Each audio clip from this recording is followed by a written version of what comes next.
Hi guys, నేను మీ శ్రీనివాస్.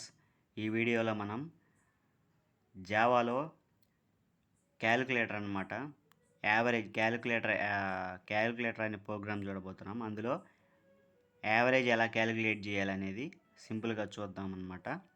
అంటే ఏం లేదు, యావరేజ్ అనేది జావా ప్రోగ్రామింగ్లో ఎలా చేయాలనేది మనం సింపుల్గా ఒక ప్రోగ్రామ్ ద్వారా చూసుకుందాం. యావరేజ్ అంటే ఏం లేదండి, సింపుల్గా ఏమన్నా కొన్ని నెంబర్స్ మనం తీసుకుంటే ఆ నెంబర్స్కి సగటు అనేది కనిపెడుతుంది అనమాట ఈ ప్రోగ్రామ్. అండ్ యావరేజ్ అంటే ఏం లేదు, సింపుల్గా ఇప్పుడు సపోజ్ మనం ఒక వారానికి డైలీ రోజు ఒక ఇంత అమౌంట్ అని ఖర్చు పెట్టుకుంటా ఉన్నాడు అనుకోండి ఒక మనిషి. ఎగ్జాంపుల్గా అంటే ఒక వ్యక్తి తీసుకుంటే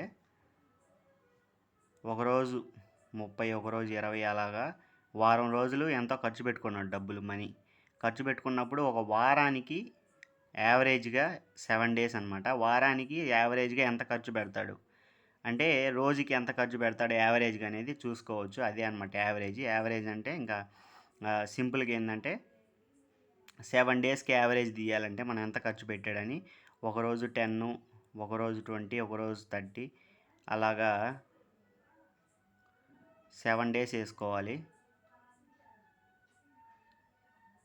3, 4, 5, 6, 7 ఇలా 7 డేస్ వేసుకొని బై 7 వేసుకుంటే ఎన్ని రోజులు తీసుకున్నామో బై 7 వేసుకుంటే సగటు వస్తుంది అనమాట. అప్పుడు రోజుకి ఎంత ఖర్చు పెడుతున్నాడు యావరేజ్గా అనేది మనకు తెలిసిపోద్ది. అలాగే ప్రోగ్రామ్ చూద్దాం ఇప్పుడు. ఇంత ముందు క్లాసుల్లో అనేది ఎక్స్ప్లెయిన్ చేశాను అనమాట వీటి గురించి. ఇప్పుడు మెయిన్ పార్ట్లోకి వెళ్ళిపోదాం. ఎవరన్నా ఇంకా క్లియర్గా తెలుసుకోవాలనుకుంటే మన జావా ఫస్ట్ క్లాస్ ఉంది, మన ఛానల్లో ఉందన్నమాట. జావా ఫుల్ స్టాక్ అనేది చెప్తా ఉన్నాను ఇప్పుడు. ఆ జావా ఫుల్ స్టాక్లో ఫస్ట్ వీడియో నుంచి చూడండి, క్లారిటీగా ప్రతి ఒక్కటి అర్థమవుతుంది. ఏమన్నా అర్థం కాకపోతే మెసేజ్ చేయండి. ఇక డైరెక్ట్ టైం వేస్ట్ చేయకుండా డైరెక్ట్ ప్రోగ్రామింగ్లోకి వెళ్ళిపోతున్నాను. ఇప్పుడు ఇక్కడ ఇంట్ డేటా టైప్లో 3 ఇంటీజర్స్ అనేది తీసుకుందాం, 3 వేరియబుల్స్ అనేది తీసుకున్నాం అనమాట. తర్వాత అవన్నీ కలిసి ఆ ఇంటీజర్ డేటా టైప్లో ఒక సమ్ అనే వేరియబుల్ తీసుకొని అందులోకి ఇవన్నీ యాడ్ చేసి, అంటే యావరేజ్ అంటే రాసుల మొత్తం బై రాసుల సంఖ్య అనమాట. అంటే టోటల్ బై ఎన్ని అయితే మనం నెంబర్స్ తీసుకుంటామో ఆ నెంబర్స్ సంఖ్య అనమాట, నెంబర్స్ యొక్క వాల్యూ. ఇక్కడ 3 నెంబర్స్ తీసుకున్నాం కాబట్టి వాటన్నింటినీ మనం యాడ్ చేసామన్నమాట. యాడ్ చేసిన తర్వాత ఇక్కడ డబుల్ తీసుకున్నాం, అంటే సమ్ చేసిన తర్వాత మనకి పాయింట్లో రావచ్చు ఒక్కోసారి వాల్యూస్ అనేది.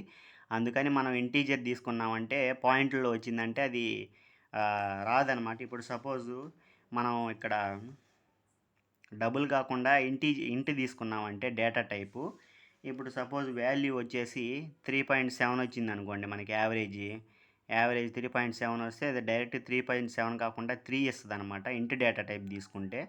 అందుకని మనం డబుల్ తీసుకున్నాం అనుకోండి, డైరెక్ట్ మనకి 3.7 అయితే 3.7 వస్తుంది. 9.888 అయితే అలాగా 10 వాల్యూస్ 12 వాల్యూస్తో వస్తాయి అనమాట, పాయింట్లతో సహా ఎగ్జాక్ట్గా వాల్యూ వస్తుంది. అందుకని మనం ఇక్కడ డబుల్ తీసుకోవడం జరిగింది. డబుల్ డేటా టైప్ తీసుకొని యావరేజ్ అనే ఒక వేరియబుల్ తీసుకొని అందులో సమ్, ఇక్కడ మొత్తం సమ్ యాడ్ చేస్తే ఎంత అయితే వచ్చిందో ఆ వాల్యూ ఇక్కడ వస్తుంది. సమ్ బై 3 అనమాట. 3.0 ఎందుకు పెట్టామంటే ఇక్కడ డబుల్ కాబట్టి మనం ఇక్కడ 3.0 అనేది ఇవ్వాలి. ఇక్కడ మీరు చూసుకోవచ్చు, ఇప్పుడు సమ్ ఇక్కడ ఇంటీజర్ డేటా టైప్లో ఉంది కదా, అప్పుడు మరి ఇది ఎలా తీసుకుంటుంది అంటే, ఇప్పుడు మామూలుగా నీకు ఇంతకుముందు నేను ఇంప్లిసిట్ టైప్ కాస్టింగ్ అని చెప్పి ఉన్నాను. దాంట్లో తక్కువ డేటా టైప్ అనేది ఎక్కువ డేటా టైప్లోకి ఈజీగా కన్వర్ట్ అయ్యి వెళ్ళిపోతుంది అనమాట. అందువల్ల మనం తీసుకున్న ప్రాబ్లం ఏమి ఉండదు. అదే ఒకసారి ఇక్కడ ఇంటి ఇచ్చి ఇక్కడ డబుల్ ఉండి ఇక్కడ మనం ఇదే విధంగా చేస్తే కనుక ప్రాబ్లం రావచ్చు. ఒకసారి ట్రై చేయండి, ప్రాబ్లం వస్తుందో రాదో, నా ఎర్రర్ వస్తుందో రాదో నాకు మెసేజ్ చేయండి, ఒకసారి చెక్ చేసి. ఇప్పుడైతే ఏం ప్రాబ్లం రాదండి, అవుట్పుట్ వస్తుంది. ఎందుకంటే ఇంప్లిసిట్ టైప్ కాస్టింగ్ కాబట్టి. ఇంప్లిసిట్ టైప్ కాస్టింగ్ కూడా వీడియో చేశాను, దీని ముందు వీడియో చేశాను, ఒకసారి చూస్తే ఇంకా బాగా అర్థమవుతుంది. అండ్ నెక్స్ట్ ఇంకా ప్రింట్ చేసుకోవటమే యావరేజ్. ప్రింట్ చేసిన తర్వాత అవుట్పుట్ ఈ విధంగా వస్తుంది అనమాట. మీకు అవుట్పుట్ కూడా ఎలా చేయాలనేది కూడా నేను వీడియో చేయడం జరిగింది. ఫస్ట్ స్టార్టింగ్లో వీడియోస్లో అవుట్పుట్ ఎలా చూడాలో కూడా చెప్పాను. ఎవరైనా తెలియని వాళ్ళు ఉంటే చూసుకోండి. అండ్ నెక్స్ట్ చూసుకుంటే ఇక్కడ ఏంటంటే మనం స్టాటిక్గా వాల్యూస్ ఇచ్చేసాము. యూజర్ దగ్గర నుంచి మనం వాల్యూస్ తీసుకోవాలంటే, యూజర్ మనం ఎంటర్ చేస్తే వాల్యూస్ తీసుకోవాలంటే అది ఎలాగో ప్రోగ్రామ్ కూడా చూద్దాం.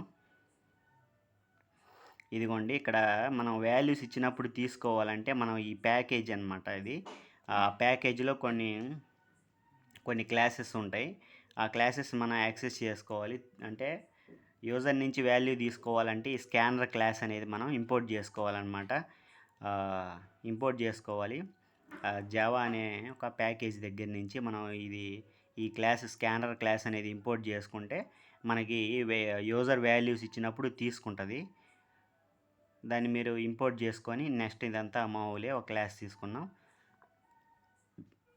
మెయిన్ ఫంక్షన్లో ఒక స్కానర్ ఈ క్లాస్ ఉంది కదా, ఆ స్కానర్ క్లాస్ తీసుకొని ఒక ఆబ్జెక్ట్ క్రియేట్ చేసామన్నమాట. ఆబ్జెక్ట్ అంటే ఏం లేదు, స్కానర్ క్లాస్ తీసుకున్నాం. ఇదే అనమాట. ఇది ఒక వేరియబుల్, స్కాన్ అనే వేరియబుల్ అనమాట. న్యూ స్కానర్ అనగానే ఆబ్జెక్ట్ క్రియేట్ అవుతుంది. దానికి ఒక సపరేట్ ప్లేస్ అనేది అలకేట్ అవుతుంది మనకి సిపియూలో, స్టోరేజ్లో అనమాట.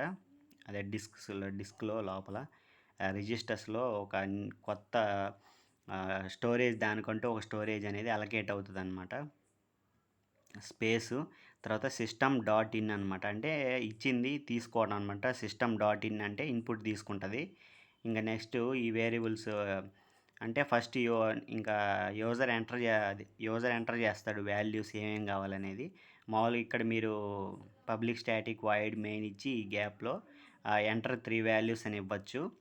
ఇస్తే అప్పుడు ఇంకా ఎంటర్ 3 వాల్యూస్ అని అవుట్పుట్లో డిస్ప్లే అవుతుంది. అప్పుడు నెంబర్స్ అన్నీ ఇస్తే అవి ఇంటీజర్ వాల్యూస్లో n1లో స్టోర్ అవుద్ది అనమాట.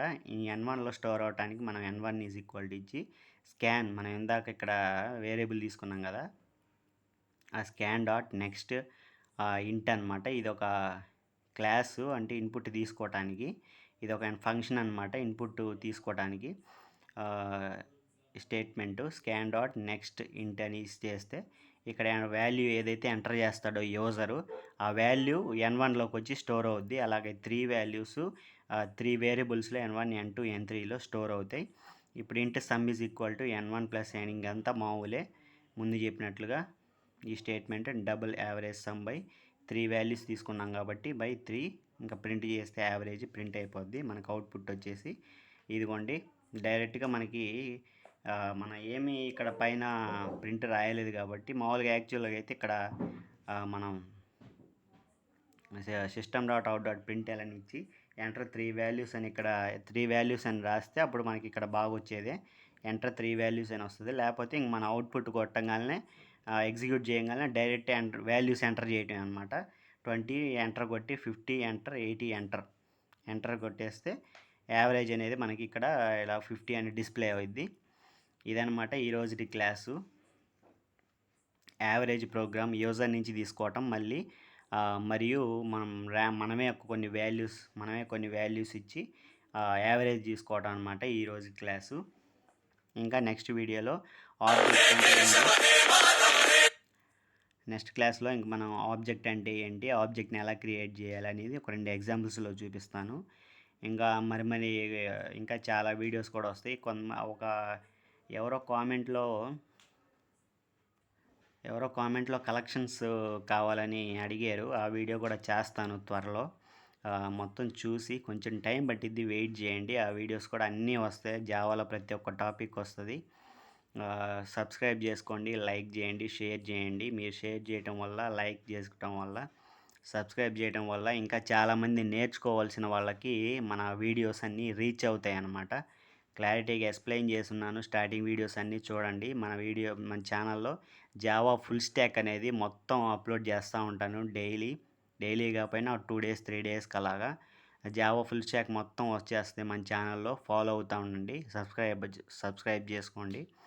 అంటే డేటాబేస్ కానీ జావా ప్రోగ్రామింగ్ డేటాబేసు మొత్తం అప్లోడ్ చేస్తాను. మొత్తం చూసుకోండి. దేనికి ఎలా లింక్ చేయాలి, ఫ్రంట్ ఎండ్ బ్యాక్ ఎండ్ మొత్తం చేస్తాను వీడియోస్. సబ్స్క్రైబ్ చేసుకోండి. Thanks for watching. నేను మీ శ్రీనివాస్.